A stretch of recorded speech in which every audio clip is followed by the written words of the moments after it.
Eu queria fazer uma pergunta para vocês. Eu queria que vocês me respondessem qual é a visão desta comunidade de fé. Qual é a visão desta igreja? Torná-lo conhecido em todo lugar, por meio da graça. Vocês estão lendo bem, né? Conhecer a Cristo crucificado e torná-lo conhecido em todo lugar por meio da graça. Há um movimento de conhecer o Senhor, mas o Cristo que nós conhecemos é o Cristo crucificado. E há um movimento de torná-lo conhecido. E é interessante que a visão diz em todo lugar por meio da sua graça. O Senhor tem aberto as portas para essa igreja. O Ministério de Comunicação dessa igreja, pela graça de Deus, tem podido comunicar o Evangelho. Como vocês puderam ver aqui no telão, a nossa comunidade está com um programa na BBN, para você que acorda cedinho, no sábado, no domingo, a partir das 6:30 da manhã, chama Palavra da Cruz. Nós também estamos com um programa todos os sábados de pregação do Evangelho, na Novo Dia FM 89.3 aqui em Londrina. É um programa que começa às 2h e vai até às 5h da tarde. O Café e Fé, o Cristo em Mim, que também passa no canal fechado, no canal 13 da NET. O Café e Fé que começou aqui, só aqui na região de Londrina, e que agora está num segundo momento, expandindo, indo para quase todo o Paraná. É cerca de 200 municípios, e tudo isso o Senhor tem feito. Mas tem um texto interessante que Paulo diz lá em 1 Coríntios 16:8. Ele fala que ele quer ficar com os irmãos em Éfeso, e ele diz assim: uma porta muito grande e oportuna se nos abriu para o trabalho, mas são muitos os adversários. Não se engane. Por isso eu gostaria que você, de fato, intercedesse por tudo isso que está acontecendo, porque a palavra de Deus tem tocado muita gente. Sábado eu precisei comprar um presentinho para um aniversário que o meu filho ia, e um casal se aproximou, e todo com jeito, pedindo desculpa, falando: olha, eu sei que você está aí com o seu filho, mas eu gostaria de dizer a vocês, de testemunhar a você o que Deus tem feito, o que Deus fez na nossa vida. Eu e meu marido estávamos opressos por um evangelho de cabresto, então não era evangelho, muito bom. E pela graça de Deus e assistindo o programa Café e Fé, o Senhor tem mudado a nossa vida e a nossa família. E a gente fica muito feliz com esse tipo de testemunho que chega até nós. Ontem aqui eu pregando aqui nos jovens, um jovem também me parou ali e veio contar a sua história também, de uma vida religiosa, sofrível, mentirosa, enfim. Mas que ele tinha se inscrito no canal pela web, no canal do YouTube, e ele começou a assistir algumas mensagens, e Deus também tem transformado a vida dele. Por isso, eu gostaria que você pensasse nisso com carinho, e como comunidade, intercedesse por esse trabalho. Antes de começar aqui, pensar no que o Senhor tem nos dado para meditar hoje, eu gostaria que você relaxasse um pouco, porque nem sempre que a gente ouve é muito leve, né? Mas eu gostaria que você saísse do seu lugar e dissesse do seu amor a alguém, porque Deus ama você e Deus te ama para amar. Então que você saia do seu lugar, toque alguém, abençoe a vida de alguém, diga: ó, Deus abençoe a sua vida, muito bom estar aqui.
Muito bom, muito bom.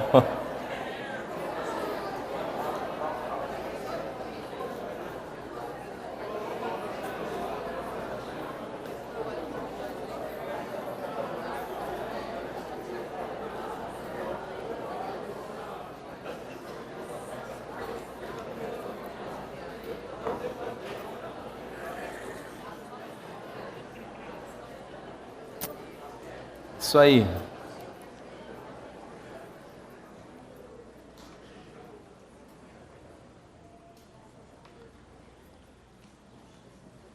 Eu gostaria de ler com vocês o texto que está em Atos capítulo 1. Capítulo 1 de Atos, versículo 15 até o 26.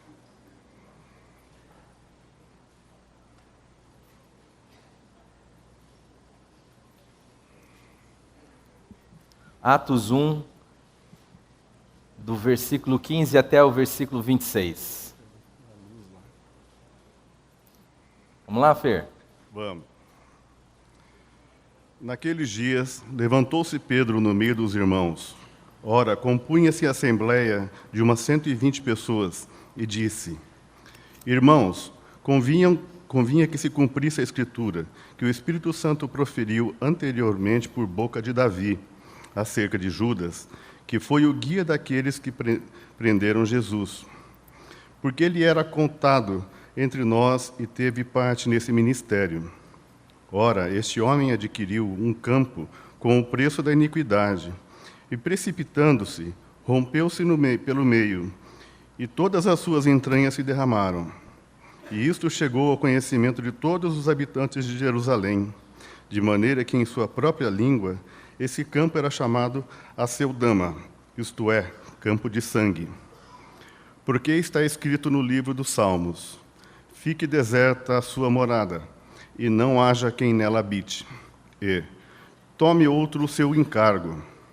É necessário, pois, que todos os homens que nos acompanharam todo o tempo que o Senhor Jesus andou entre nós, começando pelo batismo de João, até o dia em que dentre nós foi levado às alturas, um destes se torne testemunha conosco da sua ressurreição.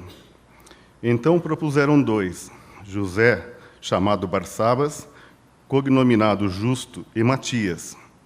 E orando disseram: Tu, Senhor, que conheces o coração de todos, revela-nos qual desses dois tem escolhido, para preencher a vaga nesse ministério e apostolado, do qual Judas se transviou, indo para o seu próprio lugar. E os lançaram em sortes, vindo a sorte recair sobre Matias, sendo-lhe então votado o lugar com os 11 apóstolos. Atos, capítulo 2, versos 42 ao 47.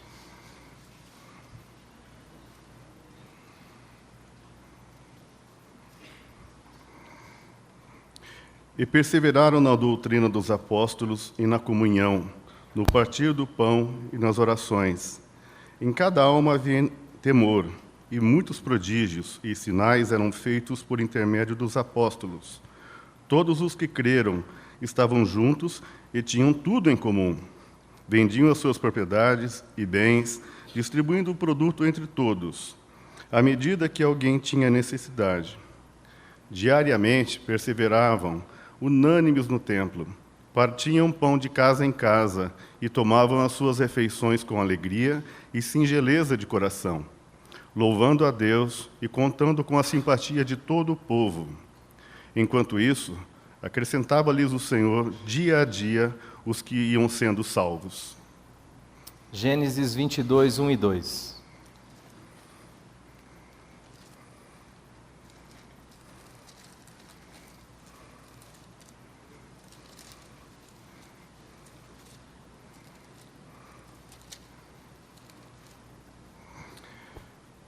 Depois dessas coisas, pôs Deus Abraão à prova e lhe disse: Abraão, este lhe respondeu: Eis-me aqui. Acrescentou Deus: Toma teu filho, teu único filho, Isaque, a quem amas, e vai-te à terra de Moriá. Oferece-o ali em holocausto, sobre os teus montes que eu te mostrarei.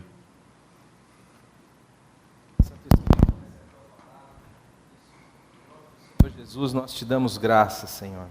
Te bendizamos e pedimos que o Senhor fale conosco, mais do que já tem dito até agora, para que em tudo o Senhor seja glorificado, para que o seu Cordeiro seja glorificado, para que haja salvação nesta noite, para que haja regeneração nesta noite, cura, para que haja festa no céu, edificação do teu corpo, em nome de Jesus. Amém.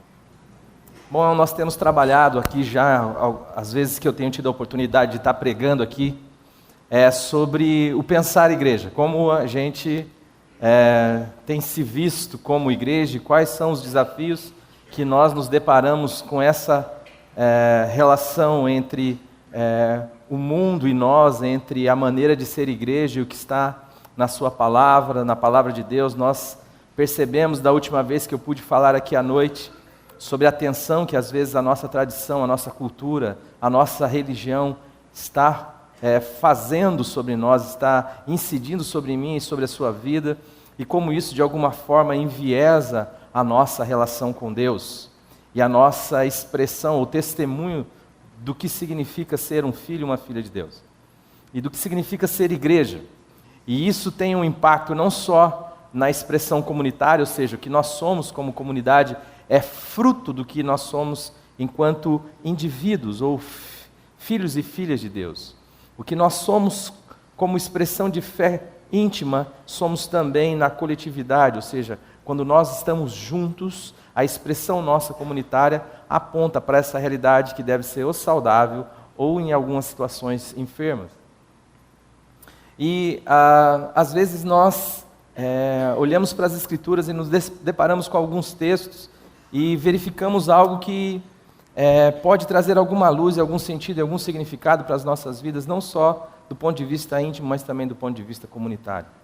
Quando a gente olha para o contexto brasileiro de igreja hoje, talvez o que a gente se depare é com algo que nos questionamos, aonde nos perdemos nesse processo todo. Será que ser filho de Deus, será que ser um cristão é ser o que nós vemos aí na grande maioria daquilo que se expressa como igreja? Ou será que essa expressão comunitária de igreja brasileira de fato têm alguma relação com a expressão do Cristo, do Filho de Deus que se manifestou entre nós e que deu testemunho do Pai. Quando nós olhamos para o testemunho da igreja, quando nós olhamos para o que nós vemos no contexto brasileiro de igreja, será que nós conseguimos perceber Deus de uma forma mais majoritária, de uma forma mais plural? Será que as críticas que recebemos como igreja têm algum significado ou alguma razão de ser? Será que a liderança cristã tem anunciado o Cristo crucificado?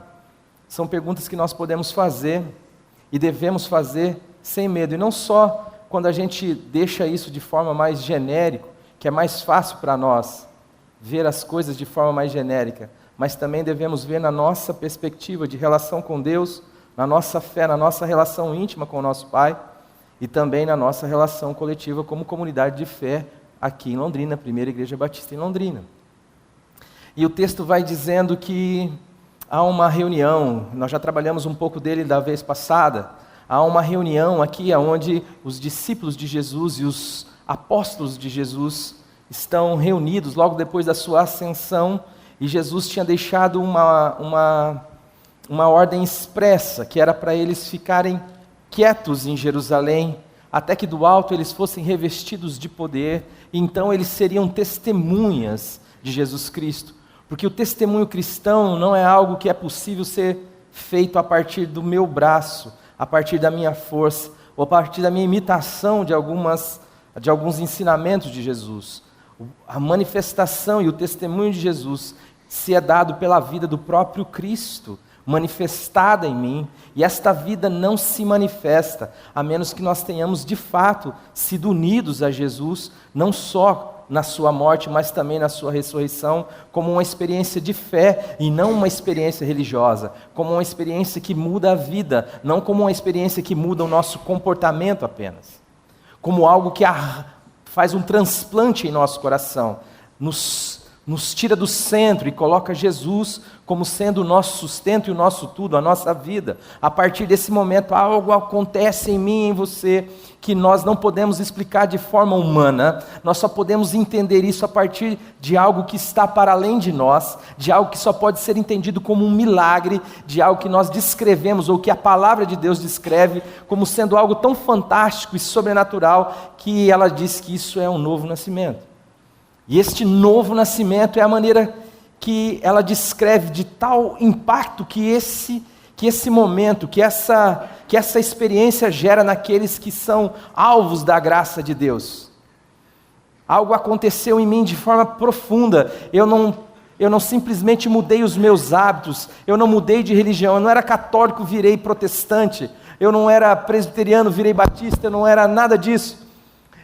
Nada disso me descreve, nada disso absorve a experiência que me foi dada, a qual eu pude viver. A única maneira de eu poder descrever isso é que algo aconteceu dentro do meu íntimo de tal forma que eu recebi um novo coração, eu recebi um novo espírito e hoje eu vejo o reino de Deus. Amém.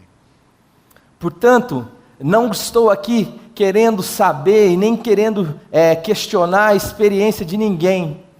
Não estou querendo saber se você é alguém bem comportado, se você é alguém que carrega no seu bojo valores morais significativos, porque isso, meus amados, não significa absolutamente nada do ponto de vista da fé cristã. A grande pergunta é se eu tenho essa experiência, se Jesus é a minha vida, ou é alguém fora de mim, alguém diante de quem eu me curvo, como um ídolo qualquer, ou se de fato eu morri numa cruz e ressuscitei com Jesus. Essa é uma questão. E o texto vai dizer que acontece algo nessa reunião dos discípulos e dos apóstolos. Pedro lança uma fala. Pedro diz assim: olha, a gente precisa colocar alguém no lugar de Judas. A gente precisa colocar, porque nós temos uma demanda aqui, nós falamos sobre essa questão da demanda, quando nós agimos sempre motivados pela demanda e não motivados por uma palavra, por uma vocação, por um chamado de Deus. Deus é aquele que não precisa nem de mim nem de você. Deus é aquele que não pode ser servido por mãos humanas. Deus é aquele que não habita em templos feitos por mãos humanas. Quem os habita somos nós.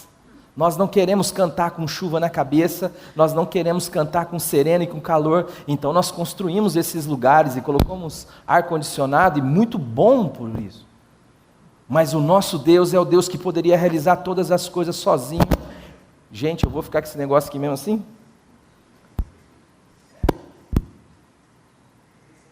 Melhorar eu... Troca por um limão e fica. Troca por um limão e fica. Apaga esse aí, que esse aí tá pior que eu.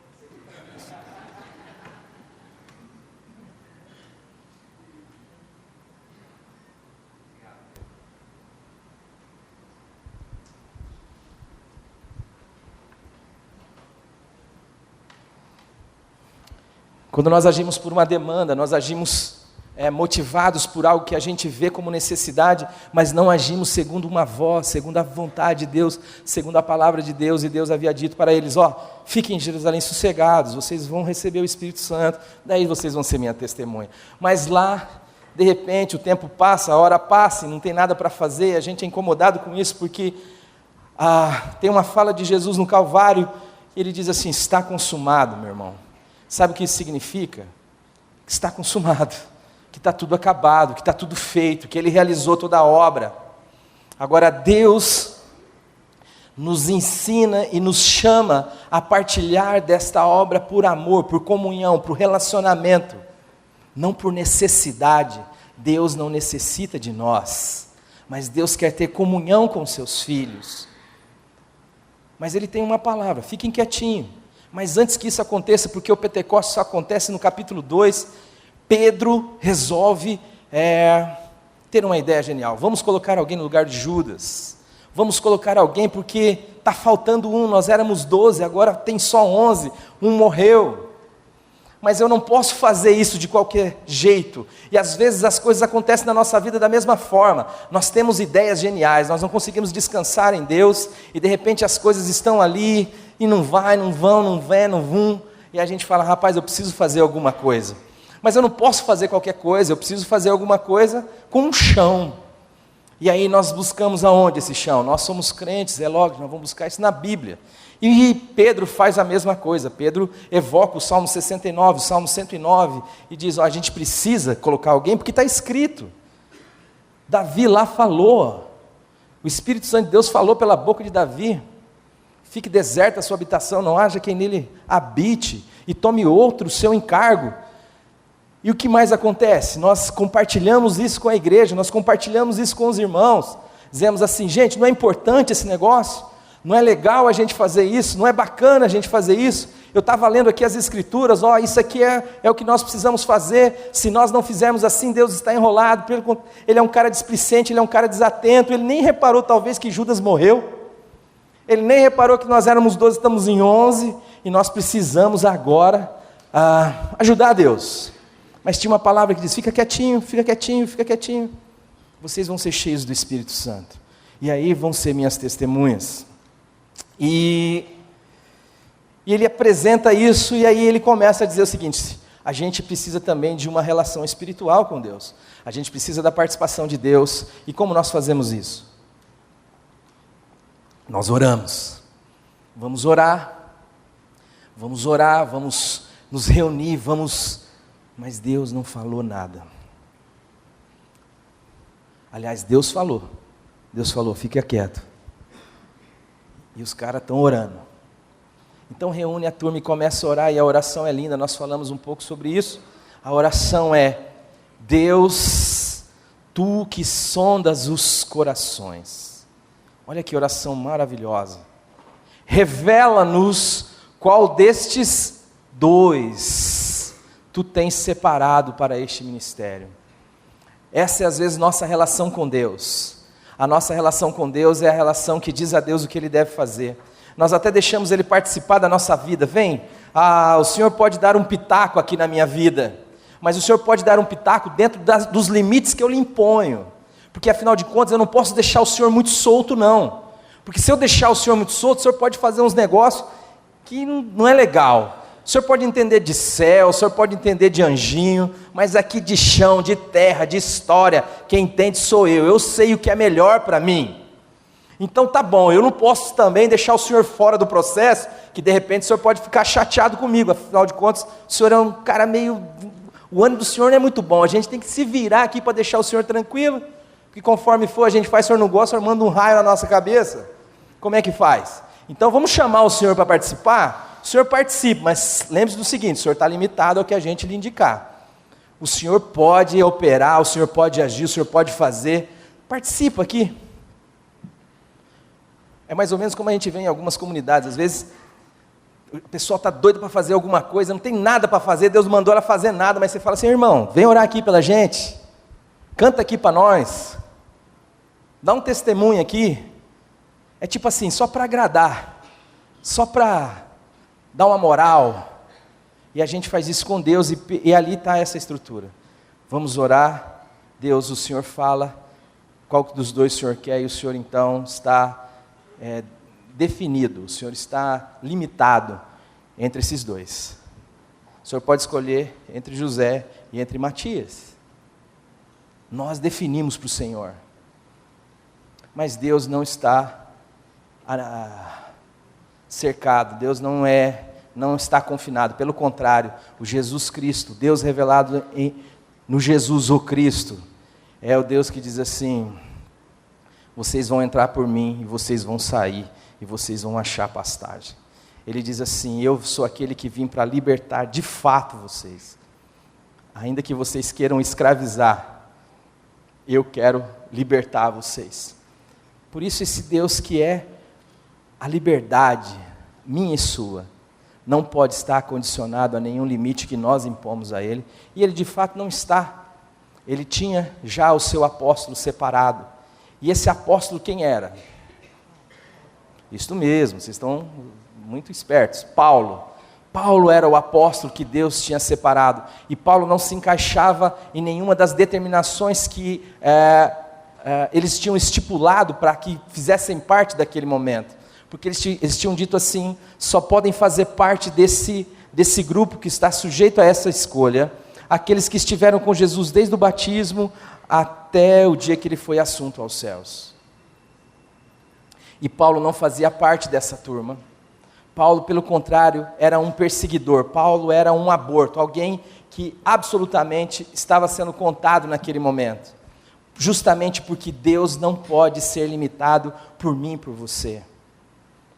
Deus é aquele que age livremente, Deus é aquele que é soberano, é aquele que age segundo a sua vontade, e a sua vontade é boa, e louvado seja Deus porque Ele não está limitado a mim e a sua vontade, porque esta é a teomania, o desejo de querer ser Deus que entrou em nós. Nós queremos ser o que não somos, nós queremos governar a nossa vida, nós aceitamos tudo da parte de Deus, nós aceitamos a sua lei, aceitamos seus ritos, aceitamos, quanto mais difícil Ele colocar para nós, melhor. Porém, nós não aceitamos o fato de que Ele é Senhor sobre as nossas vidas. Eu quero ser o Senhor da minha vida, eu quero determinar o que é certo e o que é errado para mim, eu quero ser Deus, eu aceito bater palma para Jesus, eu aceito cantar para Ele, eu aceito contribuir na igreja, eu aceito qualquer coisa, mas eu não aceito que Ele seja Senhor de fato. Eu até quero dar a Ele essa ideia, mas eu sempre o coloco dentro dos meus limites. Senhor, o Senhor pode agir por aqui. Mas agir livremente não, mas Deus não está confinado aos nossos pensamentos, às nossas vontades. Deus é aquele que escolhe os seus em detrimento do que você esteja pensando, fazendo ou falando. Quando Saul quis manter um reino que ele já havia perdido, podia se associar com os melhores generais, como ele fez. Podia buscar a influência com os melhores anciãos, os anciãos mais influentes das tribos.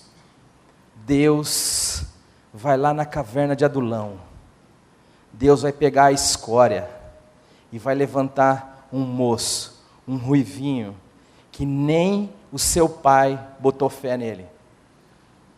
E Deus levanta esse homem como um rei de Israel, Davi.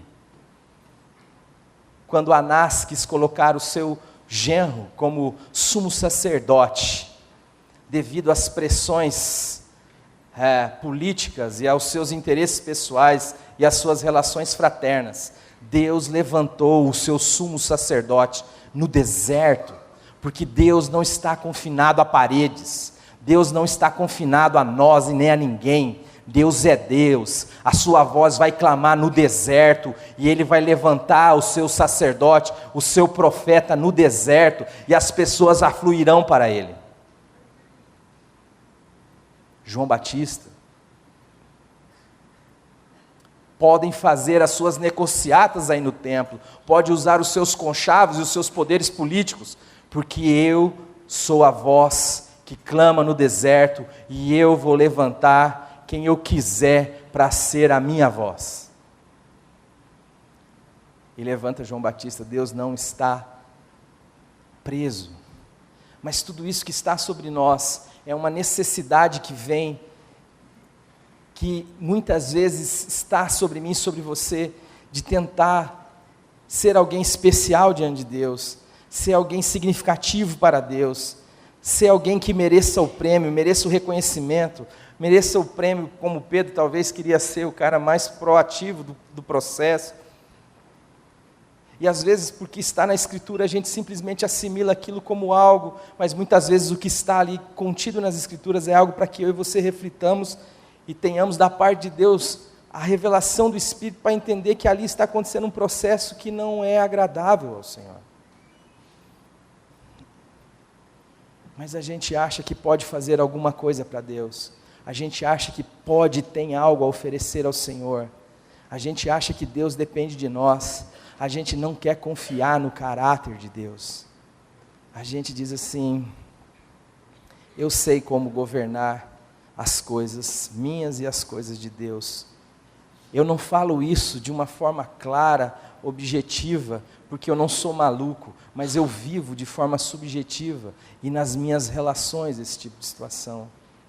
Porque eu penso que Deus depende de mim, e porque eu penso que o apreço de Deus, o amor de Deus em relação a mim, depende do meu desempenho, depende do meu desempenho enquanto crente, da quantidade de oração que eu faço, da quantidade de dinheiro que eu dou, da quantidade de serviço que eu me envolvo. Queridos, queridas, Deus é amor, Ele nos ama, e Ele não precisa de nós. Nós não podemos entender a salvação e nem a relação com Deus como um prêmio, porque se nós assim entendemos, nós entramos num processo de desempenho tal, que as nossas costas pesam, e nós viramos um intérprete, viramos um ator cristão, não viramos um filho e uma filha de Deus. Queremos ser o que não somos, e o nosso serviço, o nosso empenho, a nossa força vai pelo ralo, porque Deus só vai ficar com aquilo que Ele fez, porque a única construção que serve é a cidade de Deus. A cidade dos homens não faz sentido. A nossa vida sendo construída pelo meu braço, pelo meu muque, não tem nenhum significado para Deus, porque o que Deus quer fazer em mim e em você é muito maior do que eu e você podemos fazer. O que Deus quer fazer de mim e de você é filhos e filhas de Deus, e isto só Deus pode fazer. Você não pode se fazer filho de Deus, é Deus quem pode fazer, é a palavra de Deus quem tem o poder para fazer de mim e de você um filho de Deus. Mas isso também envolve sofrimento, envolve complicações para a nossa vida aqui e agora. E a gente pode pensar assim: mas Pedro entrou por esse caminho, a igreja entrou por esse caminho porque não eram regenerados, porque não tinham nascido de novo, o Espírito Santo não tinha sido dado ainda. E aí nós entramos em Atos 2, 4:2 em diante, e o texto vai dizer que é muito precioso. O texto vai dizer que eles perseveravam na doutrina dos apóstolos, no partir do pão, nas orações, partindo o pão de casa em casa, perseverando diariamente no templo. Deus realizava prodígios e maravilhas no meio deles, e Deus acrescentava dia a dia os que iam sendo salvos, e nós olhamos para isso e falamos: meu Deus, que coisa maravilhosa. Mas o que os apóstolos estavam ensinando? Se a gente vai para o capítulo 10, de Atos, a gente vê Pedro dentro de um contexto onde tem lá um centurião romano, e esse centurião tem as suas orações pela graça de Deus, e o seu serviço ao próximo, posto diante de Deus. E Deus envia então um anjo para dizer, você precisa ouvir o evangelho, você vai lá buscar um camarada, Pedro. E Pedro vem, mas ele não vem assim não, Deus precisa trabalhar com ele, Deus dá a visão, o lençol que desce, sobe, já falei isso com vocês, para poder arrancar dos lombos de Pedro todo aquele peso que a sua cultura, que a sua tradição, que a sua religião lhe impunha, e que dizia que ele não podia se relacionar com ninguém que não fosse judeu, quanto mais com um centurião romano. E ele vai, mas ele vai ainda assim cismadão, ele não quer entrar na casa de Cornélio, ele diz, você sabe que eu sendo judeu, não é lícito eu entrar na sua casa, muito menos falar com você. Mas a pergunta que eu faço para você e para mim ele é discípulo de quem? Pedro é discípulo de quem? Pedro é discípulo de Jesus ou é discípulo de Moisés? Pedro aqui já tem o Espírito Santo ou não tem o Espírito Santo? Pedro já é um regenerado ou não é um regenerado? Mas Pedro tem a sua visão de Deus ainda obstruída, equivocada, pelo lixo da sua religião, da sua tradição e da sua cultura. Ele não consegue ver Deus tal como Deus é e se expressa em Jesus, porque Jesus foi aquele que foi até Samaria, pousou em Samaria 2 dias, é aquele que encontrou a mulher samaritana no poço, e restaurou a sua dignidade, falou a ela com apreço, deu a ela uma fala de amor e de consideração, algo que chega a espantar os seus próprios discípulos, ao verem Jesus falando com aquela mulher, e aquela mulher achava que todo aquele carinho, aquele afeto e aquele apreço, aquela dignidade, era fruto da ignorância de Jesus acerca do que ela era.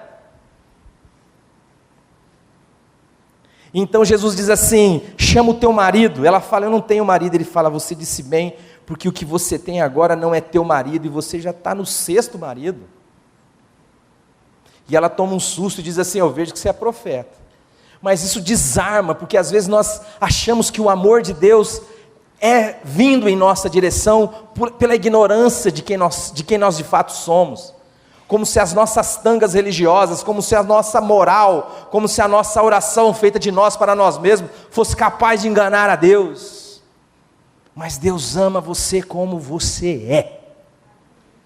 Deus ama você porque Ele é amor, e Ele não está enganado a meu e a seu respeito, nós é que estamos. E Ele não quer entrar na casa do centurião, ainda que ele fosse um regenerado. E quando ele entra e prega, quando ele mal começa a pregar, o Espírito Santo é derramado sobre todos naquela casa. Os parentes do centurião, os vizinhos do centurião, foram cheios do Espírito Santo de Deus, pela pregação da Boa Nova, que é o poder de Deus para a salvação de todo aquele que crê. E quando isso acontece, isso chega à igreja de Jerusalém. E sabe o que os apóstolos fazem? Chamam Pedro às favas. Chamam Pedro para lhe dar um pito. Eu quero perguntar para vocês em Atos 2:42. O Espírito Santo já havia sido derramado. Em Atos 10 também. Por que que esses apóstolos, por que que a igreja de Jerusalém está chamando Pedro para que ele dê satisfações de ter anunciado a palavra de Deus a alguém que nós já determinamos que não faz parte, que está no limite da graça de Deus, da atuação da graça de Deus? São regenerados? São.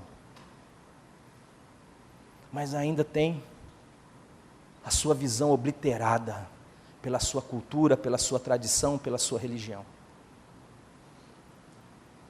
Não conseguem ver na face de Cristo somente o Deus revelado. Eles criaram uma cooperativa de consumo Nós falamos um pouco disso quando nós falamos desse movimento que as igrejas hoje vivem, de ir num lugar para se alimentar, de ir num lugar para meu benefício. A nossa reunião aqui, amada, ela é fundamental. Não despreze os abraços, não despreze as orações, não despreze o encontro, os telefones trocados para encontros posteriores. Mas nós não somos chamados para poder nos alimentar, para poder ser uma espécie de uma igreja autofágica. Nós somos chamados para fora, nós somos chamados para a comunhão e para testemunho do amor de Deus às pessoas. Jesus Cristo não veio salvar a si mesmo, Ele veio para nos salvar. A igreja de Jerusalém disse assim: bom, nós vamos ficar aqui em Jerusalém, nós vamos criar um ambientezinho aqui, tal como Pedro queria fazer lá em Mateus 17, quando ele queria fazer as tendas. Nós vamos ficar aqui quietinho e quem quiser que venha.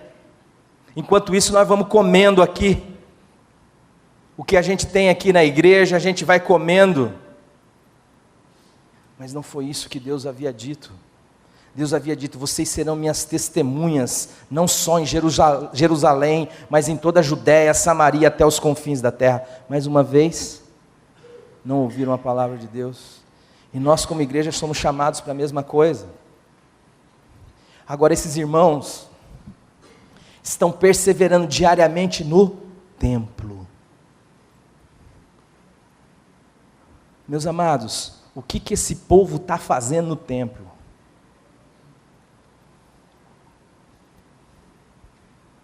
O templo crucificou Jesus. A primeira pergunta é: o que vocês estão fazendo aí?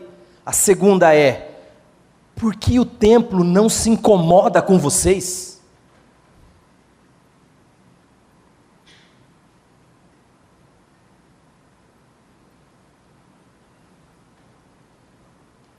Porque a estrutura que a gente está criando é a estrutura da mistura. É a estrutura do tentar ser aceito por todo mundo. E o texto vai dizer que eles caíram na graça de todo o povo. Mas a Bíblia vai dizer assim: ai de vós, quando todos de vós disserem bem. Jesus vai dizer assim: não é o servo maior do que o seu Senhor. Se me perseguiram a mim, também perseguirão a vós. Se guardaram as minhas palavras, também guardarão a vossa. O que nós estamos fazendo, flertando com o espírito do templo? Por que o espírito do templo não se incomoda conosco? Por que este aeon não se incomoda conosco? Não importa. Jesus falou que o mundo nos odiaria. Jesus falou que nós não somos desse mundo. É quando nós buscamos um meio termo, a mistura. Desejamos a aceitação de um mundo que crucificou a Jesus, seja ele o mundo secular ou o mundo religioso. Queremos um atestado de sanidade dado pelo mundo, queremos um atestado de bom cidadão dado pelo mundo. Mas eu quero dizer para você que o mundo não crucifica bons cidadãos. Entende isto? Jesus foi crucificado porque o mundo lhe viu como uma ameaça. Porque o mundo, quando olha para nós como igreja, ou se rende ao senhorio de Jesus Cristo, ou nos persegue. Mas essa igreja de Jerusalém estava bem, estava tranquila. Todo mundo gostava deles. Vamos no templo todo dia. Por quê? Porque ainda tem um peso. Porque o evangelho da cisão não havia sido anunciado, ou pelo menos entendido. Quando o Senhor levanta Estevão, as coisas mudam. Quando o Senhor levanta Estevão e ele diz: ó, é assim que é o evangelho de Jesus Cristo, O Evangelho de Jesus Cristo é o Evangelho que não barganha conosco. É o Evangelho que vem, não se contenta com as aparências do templo, não se contenta com as promoções que nós fazemos, não se contenta com o nosso desempenho, não se contenta com nada disso. O Evangelho de Jesus Cristo é aquele que por amor a mim e a você vem pôr um ponto final em mim e em você, para fazer de mim e de você uma nova pessoa, para que você e eu possamos depender inteiramente da graça de Deus, para que você e eu não vivamos no limbo, na mentira, na hipocrisia de ser um bom cidadão e de se satisfazer com essa estrutura, mas de anunciar a verdade do Evangelho. E a verdade do Evangelho é isto. A verdade do Evangelho vai colocar eu e você em uma situação de risco diante do mundo. E é o que acontece quando Estevão é questionado sobre as acusações que pesavam sobre ele, de que ele dizia que era para destruir o santo lugar e que Jesus havia mudado os costumes que Moisés haviam deixado ao povo judeu. Ele diz assim: abre a sua Bíblia. Abre a sua Bíblia, irmão. Quando o sacerdote vem questioná-lo, porque ele está na igreja, e a igreja está debaixo do chapéu do sacerdote. E quando ele tem que prestar conta, ele tem que prestar conta ao sacerdote. E ele é levado diante do sacerdote, e ele diz assim: abre a sua Bíblia. E ele começa no capítulo 7 de Atos, leia lá, meu amado, a explanar as Escrituras e o Evangelho de um modo onde a cruz põe um fim em tudo. E ele diz assim: e vocês vão me matar.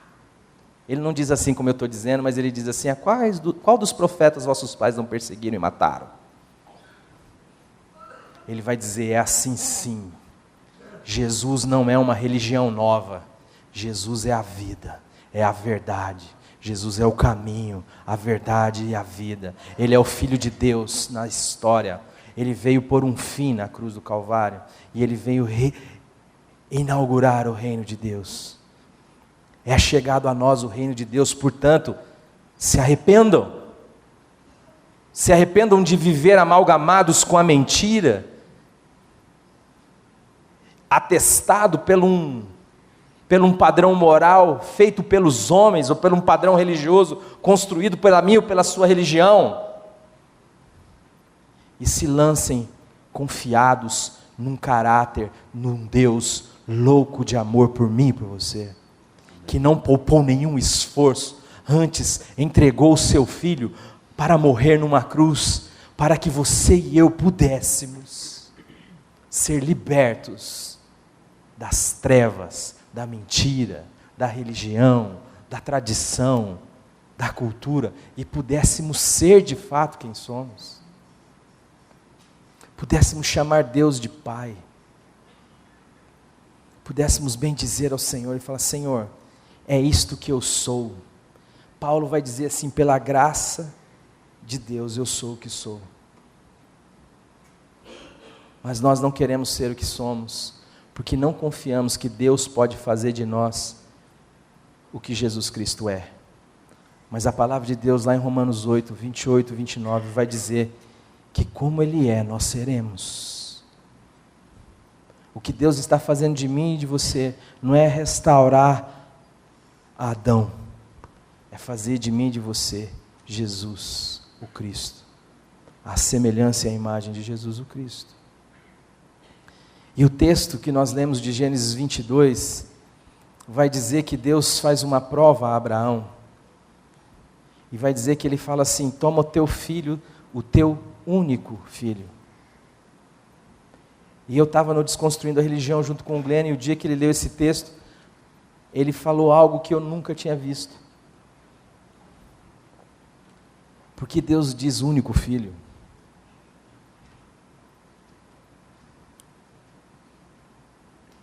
Era o único filho de Abraão? Qual era o outro filho de Abraão? Ismael. Só que Ismael era fruto do quê? Hã?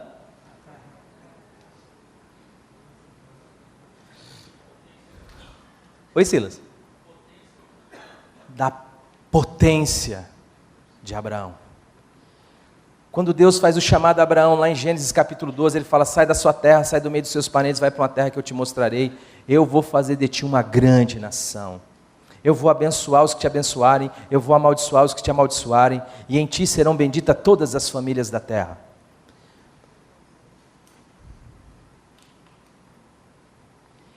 Ele não disse: sai da sua terra, sai do meio dos seus parentes e se torne uma grande nação. Ele disse: eu farei de ti uma grande nação. O que Deus tem para fazer na minha e na sua vida não é algo possível a mim e nem a você, é algo muito maior do que nós podemos imaginar, supor, pensar. E é tão grandioso e maravilhoso o que Deus quer fazer comigo e com você, que nós só podemos entender isto como um milagre, portanto só Deus pode fazer. E Deus começava com um empecilho de antemão, para deixar claro o processo da vocação. A mulher dele era estéril. Olha, como que você vai chamar um caboclo para ser pai de nações, se a mulher do cara é estéril? Eu não sei se o senhor sabe, Jesus, mas minha mulher aí, ela é estéril. O senhor quer fazer de mim uma grande nação?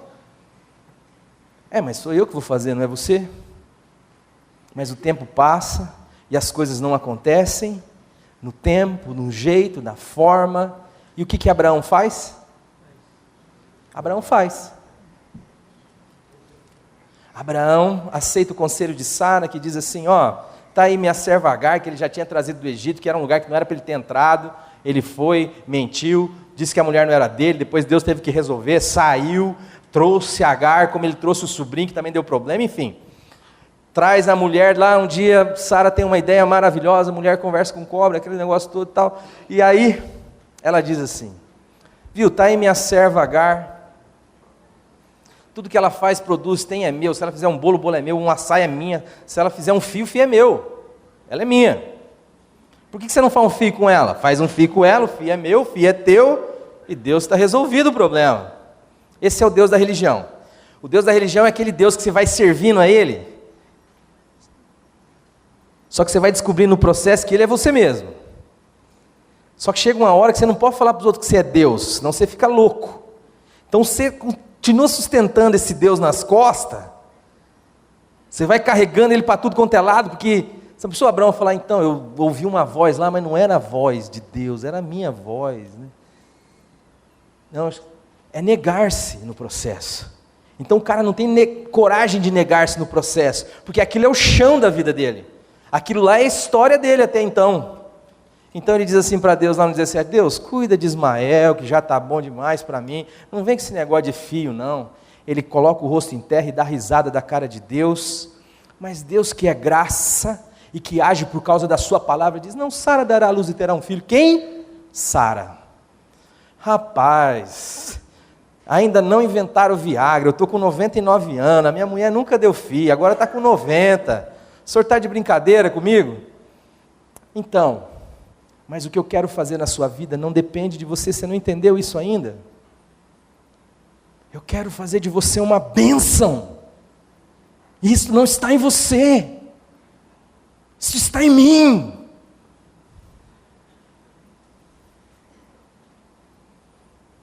Teve uma hora que ele teve que pegar na mãozinha da velhinha e falar assim: chega aí, meu amor, vamos conversar um pouquinho ali.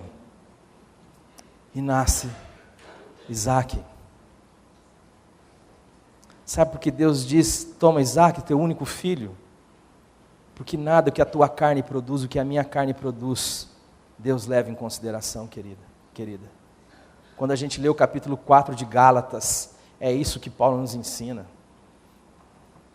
O que eu e você estamos querendo é impossível, porque só é possível a Deus. Deus quer fazer de mim e de você uma bênção. Deus não quer fazer de você um batista. Deus não quer fazer de mim e de você um crente chato. Deus quer fazer de mim e de você filhos e filhas. E isso por sua graça.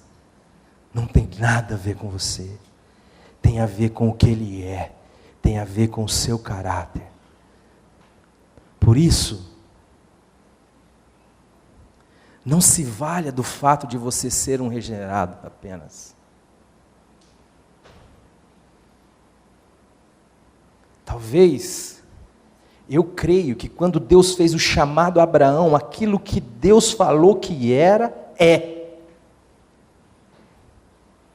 Mas a gente perde a comunhão, a gente cansa, a gente se bate, a gente se xinga, a gente faz guerra, a gente tenta fazer o que só Deus pode fazer, e a gente não confia no caráter de Deus. Mas Deus quer fazer de mim e de você uma bênção. E Ele fala lá no capítulo 17 de Gênesis, no versículo 1, Abraão, anda comigo, eu te farei perfeito, só anda comigo. Por isso, amados, não faça da salvação um prêmio. O problema é que para nós a salvação ainda é um prêmio.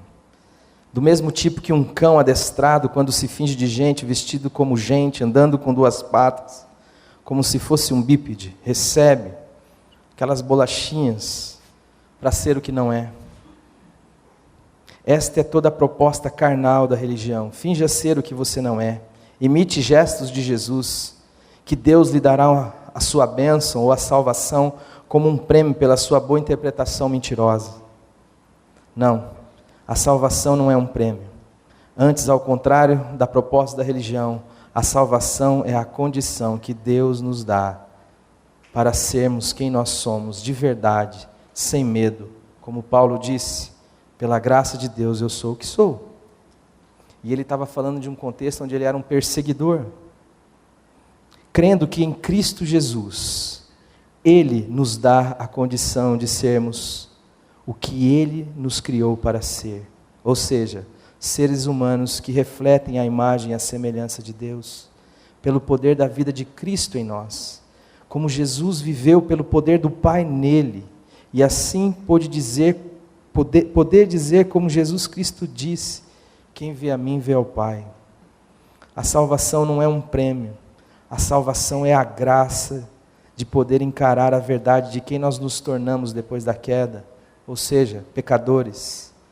E por confiar na graça e nos méritos de Cristo, não precisamos esconder este fato de Deus e nem de ninguém, como Adão tentou fazer com as suas tangas, que é a primeira manifestação do espírito religioso na história. Visto que temos o Evangelho de Deus, a boa nova, a boa notícia de que Deus estava em Cristo, nos reconciliando consigo mesmo e nos deu o ministério dessa reconciliação, nos fazendo novas criaturas, nos restaurando não restaurando a nossa condição de Adão antes da queda, mas terminando a sua obra de nos fazer como Jesus Cristo. Hoje, partilhamos essas duas realidades, regenerados em nosso espírito, e ao mesmo tempo, que em nossa carne, podemos ver que não habita bem algum, como Romanos 7,18 nos ensina, vivendo pela fé na palavra de Deus, que nos garante que os que são de Cristo crucificaram a carne com suas paixões e concupiscências. Gálatas 5:24. Do mesmo modo que o Verbo viveu estas duas realidades sem medo, confiado no Pai, Ele era o Verbo que sempre é, o grande eu sou, que bailava com a Trindade em sua pericorese, em sua ciranda de roda, rodeado de plenitude, de tudo que é verdadeiramente bom e eterno, que sempre esteve com Deus e que também juntamente com o Pai e com o Espírito era Deus, como João nos ensina em seu Evangelho. Mas veio viver como carne, como Adão, como nós, sim, o último Adão, para ser o primogênito da nova criação, do novo homem, onde todos trarão a sua imagem, pois assim como Ele é, nós seremos, como Romanos nos ensina. Veio não por causa de um prêmio, mas por causa do que é, ou seja, amor. O prêmio de Cristo é compartilhar a sua glória com seus irmãos, dos quais Ele não se envergonha de os chamá-lo assim, como Hebreus nos ensina, O prêmio da religião humana é para os que usurpam a glória do seu Criador e fazem dela um meio de salvar a si próprio, de ser o seu Salvador, portanto, o seu Deus. Que Deus nos livre disso e que nós possamos descansar nesse poder de Deus e, como igreja, anunciá-lo ao maior número de pessoas possíveis. Porque este é o chamado que está sobre a igreja. Vocês serão minhas testemunhas, não só em Jerusalém, mas em toda a Judéia e Samaria e até os confins da terra. Que você nem eu confiemos naquilo que a nossa carne pode produzir, antes que nós confiemos no caráter de um Deus que nos ama de uma maneira inexplicável.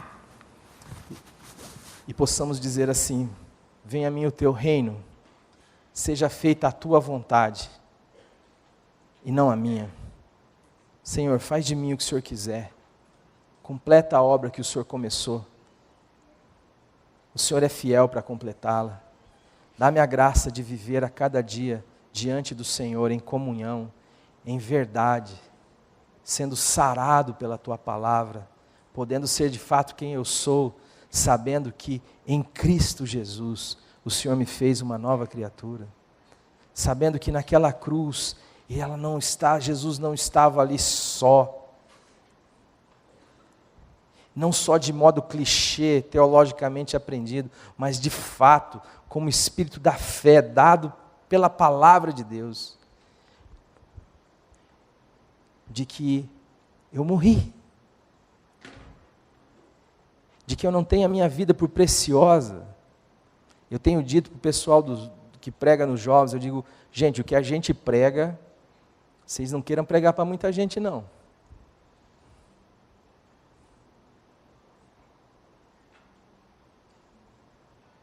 Porque nós queremos tudo, menos a verdade.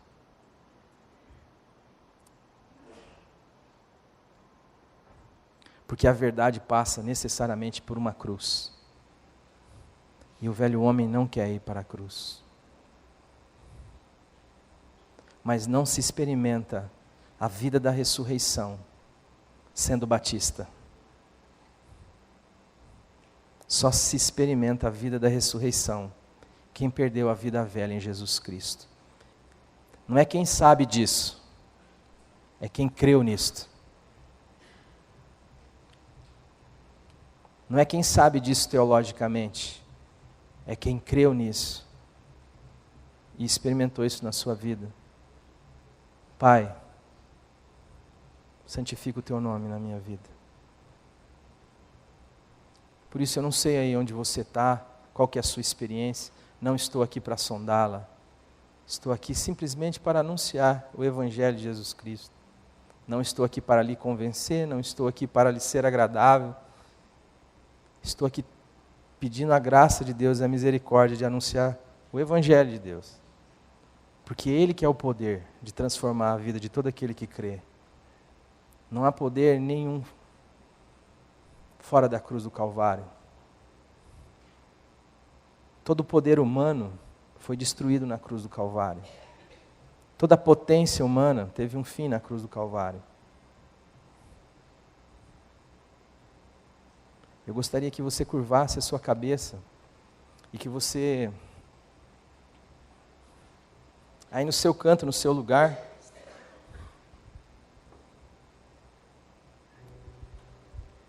pudesse se sondar. A palavra de Deus diz: avalie o homem a si mesmo.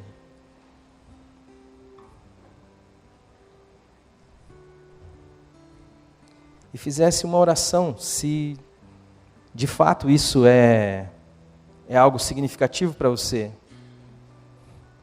Do tipo: Deus, tem misericórdia de mim que sou pecador. E, Pai, dá-me a graça de lhe conhecer como um pai. E de confiar, de me confiar ao teu caráter. E de me confiar a Jesus Cristo. Se Ele falhar, eu quero falhar com Ele. Se Ele for para o inferno, eu quero ir para o inferno com Ele.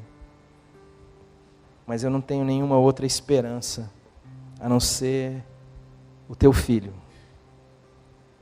Ele é o teu tudo para mim, Senhor. Eu não quero me confiar na minha sabedoria, não quero me confiar aquilo que eu posso construir, não quero confiar no meu dinheiro, não quero me confiar a homem nenhum. Pai, em nome de Jesus, me dá a sanidade de confiar no Senhor, de confiar no teu amor. Se você não quiser orar assim, você pode também nem orar. Mas em nome de Jesus, essa oração é para a minha vida. E eu gostaria de compartilhá-la com você. Porque a igreja é pão partido. Eu não posso enfiar um pão debaixo do braço e sair ali dizendo: eu recebi um pão do Pai. Porque o Pai é nosso e o pão é nosso. Pai bendito, estamos aqui, clamando a Tua misericórdia. Dá-nos a graça, Senhor, de confiar no Teu amor e no Teu caráter. Dá-nos a graça de, como igreja, Senhor, não nos gloriar em nada, a não ser na cruz de Jesus, pela qual o mundo está crucificado para mim, para nós e nós para o mundo.